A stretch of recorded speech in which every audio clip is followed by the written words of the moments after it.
Hello દોસ્તો, કેમ છો? મજામાં? આજે આપણે કરંટ ઇલેક્ટ્રિસિટી પ્રવાહ વિદ્યુતનું એક નવું લેક્ચર 7મા લેક્ચરમાં મળીએ છીએ, જેમાં આજે આપણે ચર્ચા કરશું અવરોધકતાનો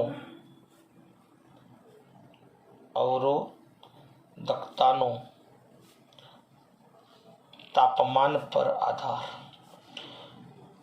આના અનુરૂપ OMR જોશો, ટેમ્પરેચર ડિપેન્ડ ઓફ રેઝિસ્ટિવિટી. દોસ્તો, એ પહેલાં આગળના બધા જ લેક્ચરો અન્ટિલ લાસ્ટ સુધી જુઓ, જેથી આ લેક્ચર સમજવામાં ખૂબ જ સરળ થશે.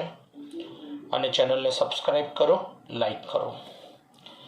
આપણને ખબર છે કે દ્રવ્યની જે અવરોધકતા છે એ તાપમાન પર આધાર રાખે છે, પણ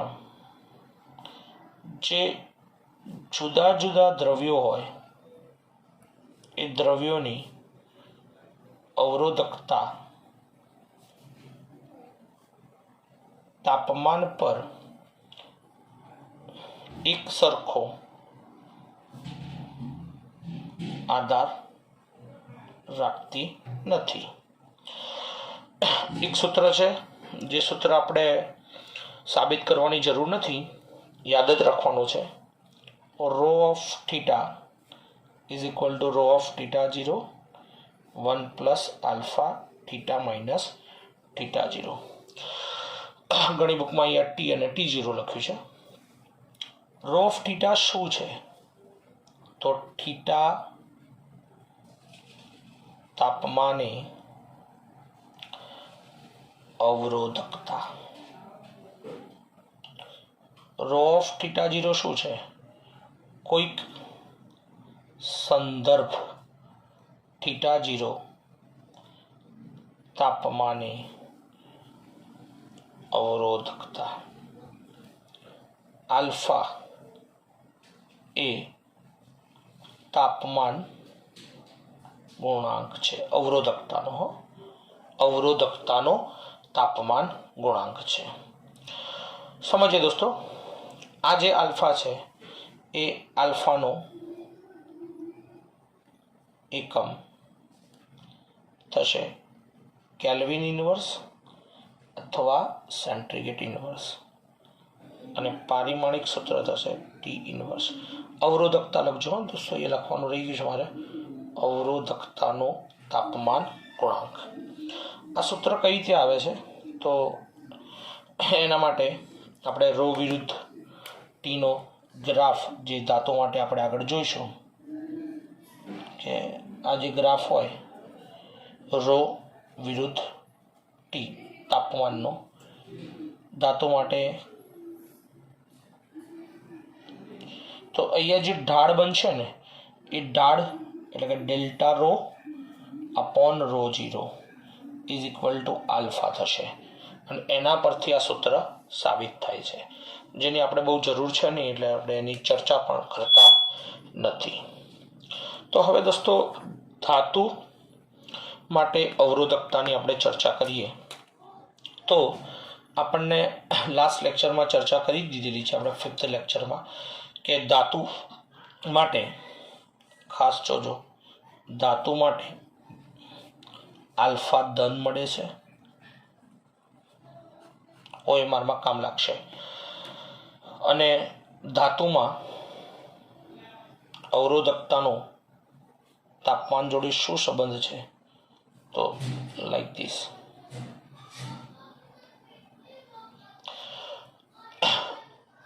સમજો, રો વિરુદ્ધ ટીનો ગ્રાફ. આપણે એક સૂત્ર સાબિત પણ કર્યું હતું કે અવરોધકતા is equal to M mass upon n e square tau. વાહકમાં શું થાય છે ધાતુમાં? તો ડ્રિફ્ટ વેલોસિટીમાં આપણે જોયું હતું કે તાપમાન વધારીએ એટલે અહીંયા હું વાહક ડ્રો કરું છું, તો એના અંદરના રહેલા જે ઇલેક્ટ્રોન્સ છે, રાઈટ, એ ફાસ્ટ ગતિ કરે છે. ફાસ્ટ ગતિ કરે છે એટલે અથડામણ ફટાફટ થાય છે, અને બે ક્રમિક અથડામણ વચ્ચેનો જે સમયગાળો હોય એને આપણે રિલેક્સેશન ટાઈમ ટાવ કહીએ છીએ. એટલે ક્રમિક અથડામણ વચ્ચેનો સમયગાળો ઘટે છે એટલે અવરોધકતા જે છે કેવી થાય છે? વધે છે. શામાં? ધાતુમાં. એટલે તાપમાન સાથે અવરોધકતા વધે છે. એટલે અહીં જોઈએ ને તો <50 કેલ્વિન તાપમાને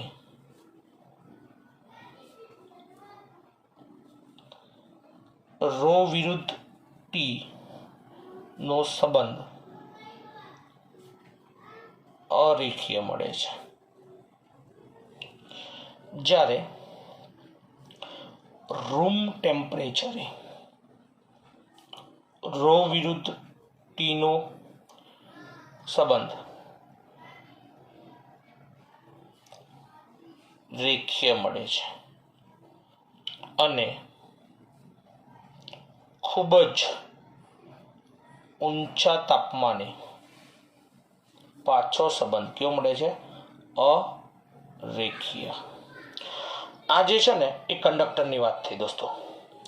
હવે આપણે એક પોઈન્ટ ભણ્યા હતા વાયર વાઉન્ડ અવરોધ. કોઈને યાદ હોય તો ચેપ્ટર નંબર 3 લેક્ચર 6 પ્લેલિસ્ટમાં જોજો એટલે તમને ખબર પડી જશે કે નિક્રોમ જે મિશ્ર ધાતુ ક્રોમિયમ નિકલ આયનની બનેલી જે ધાતુ છે બરાબર, નિક્રોમ માટે અવરોધકતાને તાપમાન સાથે કોઈ મોટો ફેરફાર થતો નથી. માટે તેમનો સંબંધ છે ને રો વિરુદ્ધ ટીનો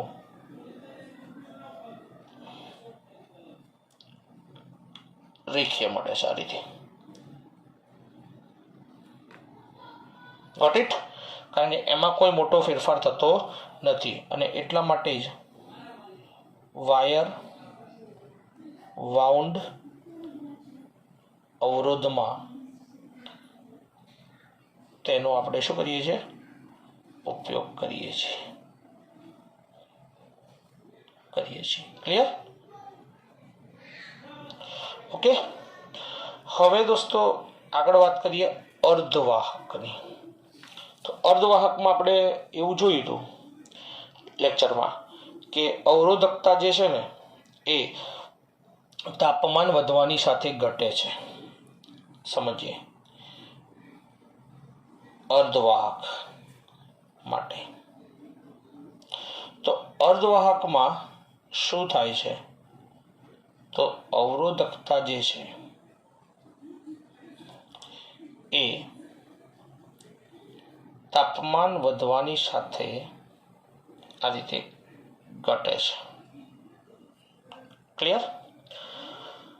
OMRમાં આવી પણ શકે.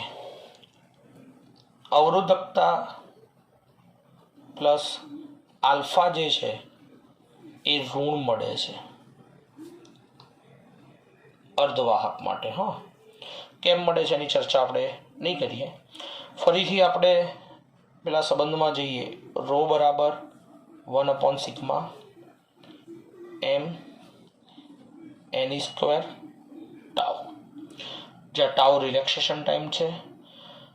અવાહક અને અર્ધવાહકો માટે તાપમાન વધારીએ ને એટલે n જે છે ને એ વધે છે, અને ટીમાં જે ઘટાડો થાય છે એ ઘટાડાને ભરપાઈ કરી દે છે.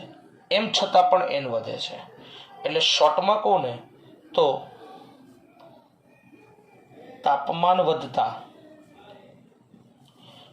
n વધે છે. સેમિકન્ડક્ટરમાં શું થાય? ભંગાણ સર્જાય, નંબર ઓફ ઇલેક્ટ્રોન્સ હોલ્સ બને અને ઇલેક્ટ્રોન એમાં ટ્રાન્સફર થાય. એટલે n વધે છે. એટલે n વધતા સિગ્મા વધે છે અને અવરોધકતા શું થાય છે? ઘટે છે દોસ્તો.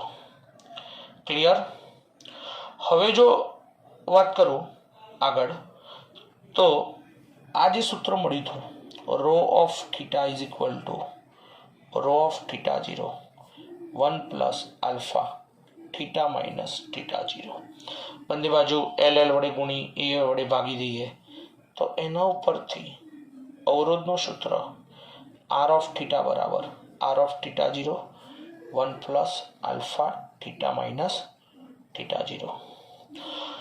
આ ટોપિકમાંથી ખાસ ઓએમઆરના હાઇલાઇટ્સ બોલી દઉં છું. ધાતુ માટે આલ્ફા ધન હશે, લેસ દેન 50 કેલ્વિન એ સંબંધ અરેખીય હશે, રૂમ ટેમ્પરેચર એ સંબંધ રેખીય હશે, પાછું ઊંચા તાપમાને અરેખીય થશે. નિક્રોમ જેવી ધાતુઓમાં આ સંબંધ રેખીય મળશે. અર્ધવાહકોમાં તાપમાન વધવાની સાથે અવરોધકતા ઘટે છે, વાહકતા વધે છે અને એનો આલ્ફા ઋણ મળે છે. એવો પણ ક્વેશ્ચન આવી શકે કે અર્ધવાહક માટે તાપમાન વધારતા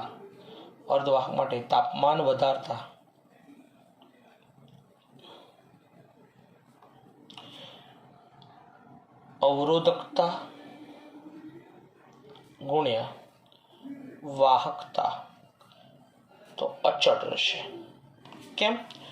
અવરોધકતા ઘટશે તો વાહકતા વધશે, એટલે બંનેનો ગુણાકાર જે છે કેવો રહેશે?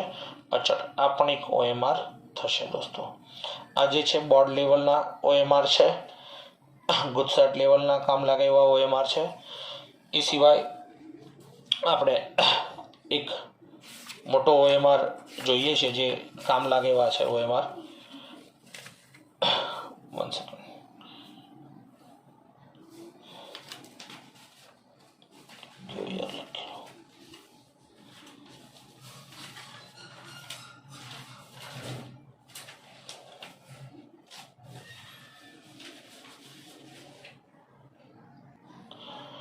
વાહક માટે T1 અને T2 તાપમાને V વિરુદ્ધ I નો આલેખ આકૃતિમાં દર્શાવેલ છે.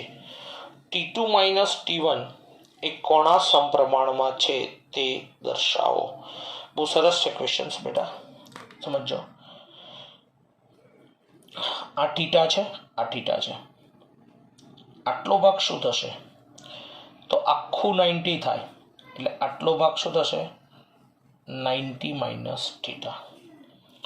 આપણી જોડે એક સૂત્ર છે, આર થીટા બરાબર R theta 0 1 plus alpha theta minus theta 0.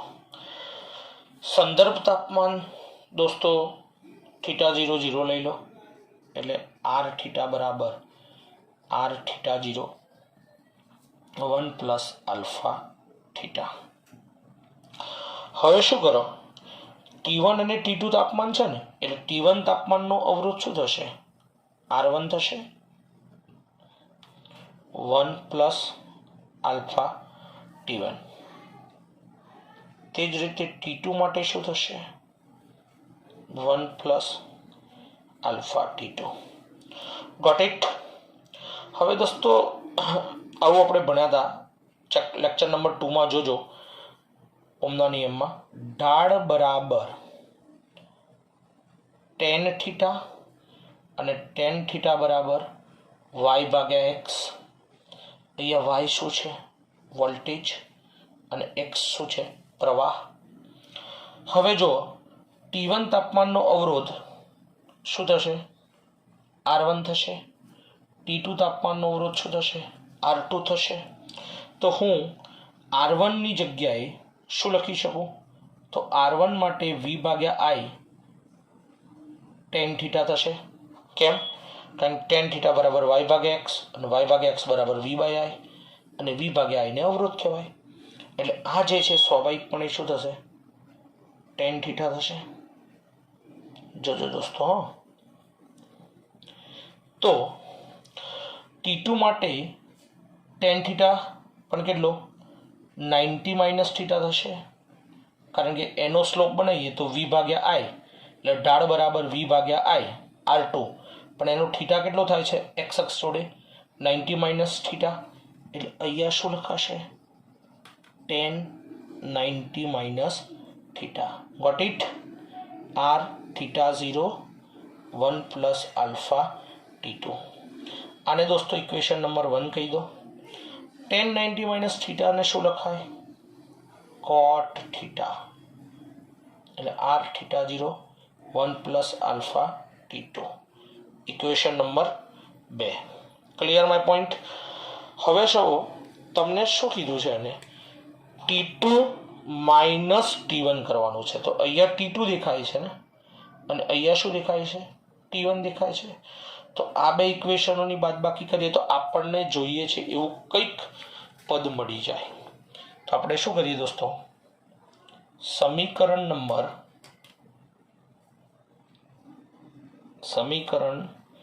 2 minus 1 કરતા, એટલે કોટ થીટા માઇનસ ટેન થીટા. કોટ થીટા વાળું સમીકરણ ફરીથી વખત જોઈએ તો એ સમીકરણ જે છે એ સમીકરણ તમને શું મળ્યું છે? કોટ theta R theta 0 1 plus alpha T2. કોટ થીટાની જગ્યાએ આપણે લખીએ R theta 0 1 plus alpha T2 minus ten થીટાનું સમીકરણ શું છે? R theta 0 1 plus alpha T1. એટલે આ સમીકરણ આવું થશે, R theta 0 1 plus alpha T1. આને અંદર ગુણી દો, R theta 0 alpha T2 R theta 0 minus R theta 0 alpha T1. આ બંને કટ થઈ જાય એટલે આર થીટા 0 આલ્ફા કોમન કાઢી દો એટલે શું થઈ જાય? T2 માઇનસ T1. Is it clear? હવે કોટ થીટા એટલે શું થાય? તો કોસ થીટા ભાગ્યા સાઇન થીટા, અને ટેન થીટા શું થાય? સાઇન થીટા ભાગ્યા કોસ થીટા. એકદમ ઇઝી. આને આ બાજુ ગુણી નાખો, અને આ બાજુ ગુણી નાખો. Cos square theta minus sine square theta upon sine theta into cos theta. R theta 0 alpha T2 minus T1. હવે દોસ્તો જો T2 માઇનસ T1 શું થશે? Cos square theta sine square theta upon R theta 0 alpha sine theta into cos theta. હવે હું શું કરું છું? તો આપણી જોડે જે ઓપ્શન્સ આપેલા છે ને એ 2 થીટાના ફોર્મમાં છે. તો આગળ આપણે ટ્રિગ્નોમેટ્રીમાં ભણી ચૂકેલા છીએ, બેઝિક મેથેમેટિક્સમાં ભણાવ્યું હતું. 2 વડે ઉપર ગુણો અને 2 વડે નીચે ભાગો. એટલે આવું કરો, 2 R theta 0 alpha cos square theta minus sine square theta 2 sine theta into cos theta. खबर पड़े છે દોસ્તો? શું કર્યું મેં? 2 વડે ઉપર ભાગ્યો અને 2 વડે મેં એને નીચે ગુણ્યા. તો 2 સાइन थीटा इंटू कॉस थीटा શું થશે? Sign 2 theta. 2 જોજો બહુ મોટો દાખલો છે બેટા. Cos square theta sine square theta અને નીચે આ શું થઈ જશે? સાइन 2 થીટા. બસ હવે પતવા આવ્યું છે. હવે જો આ જે આખો ફોર્મ મેં લખ્યું, રાઈટ, તો આપણું ઇક્વેશન્સ આપણને કંઈક આવું મળ્યું, 2 બટા R theta 0 alpha cos square theta minus sine square theta upon sine 2 theta. હવે છે ને એ જ ટ્રિગ્નોમેટ્રીમાં બેઝિક મેથેમેટિક્સમાં એક ઇક્વેશન્સ આપણે એવી પણ ભણ્યા હતા, cos 2 થીટા બરાબર 2 cos સ્ક્વેર થીટા માઇનસ 1. યાદ રાખજો દોસ્તો, ના ખબર હોય તો કહી દઉં, 2 cos square theta minus 1, 2 cos square theta minus 1. 1ની જગ્યાએ તમે છે ને 10માં ભણેલા જ છો, સાઇન સ્ક્વેર થીટા વત્તા કોસ સ્ક્વેર થીટા, એટલે એના અંદર મૂકી દો તો આ શું થઈ જાય? Sign square theta minus cos square theta. તો ફાઇનલી આ શું બચે? Cos square theta minus sine square theta is equal two cos 2 theta. એટલે આ જે છે ને 2 r theta 0 alpha cos 2 theta upon sine 2 theta. અને દોસ્તો તમને ખબર જ છે કે કોસ ભાગ્યા સાઇન શું થશે? કોટ થીટા. એટલે આ થશે કોટ 2 થીટા t2 માઇનસ t1. આ તો અચળ જ છે આખો, એટલે આના ઉપરથી t2 માઇનસ t1 ચલે છે કોટ 2 theta. Clear? Is your right answer. Okay, ખબર પડી દોસ્તો? આ સિવાય તમને હું બીજો એક ક્વેશ્ચન્સ હાલ પર તો હોમવર્કમાં આપું છું, અને જે આપણે જ્યારે ત્યારે દાખલા ચલાવશું એટલે એને દાખલાના ફોર્મમાં સોલ્વ બી કરશું. તાંબાના તારનો 50 સેન્ટીગ્રેડ તાપમાને અવરોધ 5 ઓહ્મ છે, 100 સેન્ટીગ્રેડ તાપમાને 6 ઓહ્મ છે, તો તારનો 0 સેન્ટીગ્રેડ તાપમાને અવરોધ કેટલો હશે? આના આપણે જ્યારે ત્યારે એક્ઝામ્પલ્સ કરાવશું ત્યારે આ બધા જ દાખલાને આપણે શોર્ટ ટ્રીકથી પણ સોલ્વ કરશું. ક્લિયર? હાલ પૂરતો તમારો આ દાખલો હોમવર્કમાં છે, રાઈટ? ટ્રાય કરજો, નહીં થાય તો હું સોલ્વ કરાવડાવીશ. Okay, please note my mobile number. જો કન્ફ્યુઝન હોય તો any time call me 99-253-89-1. Clear? Okay દોસ્તો, નેક્સ્ટ લેક્ચરમાં આપણે અવરોધોનું શ્રેણી જોડાણ અને સમાંતર જોડાણની ચર્ચા કરશું, અને આ ક્વેશ્ચનના અનુરૂપ દાખલા આપણે 110% કરશું. એટલે આ ના ફાવે તો પણ ડોન્ટ વરી. Okay, by.